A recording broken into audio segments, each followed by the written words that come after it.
আছে না নাই? এই তো ভুক্তভোগী পাওয়া গেছে। স্বামীর জন্য একটা ত্রাস হয়ে দাঁড়ায় স্ত্রী, ত্রাস। অনেক স্বামী আছে স্ত্রীর এরকম আচরণের কারণে, অতিরিক্ত প্রেসার ক্রিয়েট করার কারণে স্ত্রীদেরকে ভয় পায়। এক অফিসের বড় সাহেব তার স্ত্রীরে খুব ভয় পায়, প্রচন্ড ভয় পায়। তো সে মনে মনে ভাবলো, দেখি আমার অফিসের যারা স্টাফ আছে, ম্যানেজাররা আছে, এরা কতটুকু ভয় পায়, এরা ভয় পায় কিনা।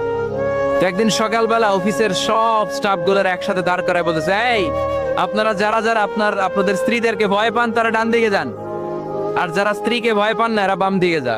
অফিসের সব কর্মচারী ডান দিকে চলে গেছে, সবাই ভয় পায়, একজন শুধু বাম দিকে। বাম দিকে কয়জন ভয় পায় না, আর যারা ভয় পায় এরা ডান দিকে, ডান দিকে সবাই। তো বড় সাহেব ভাবছে, আলহামদুলিল্লাহ আমার অফিসে একজন হইলেও বীর পুরুষ আছে। তো বীর পুরুষের কাছে যেয়ে বলে, ঘটনা কি, আপনি মোটেও ভয় পান না? কয়, স্যার প্রতিদিন অফিস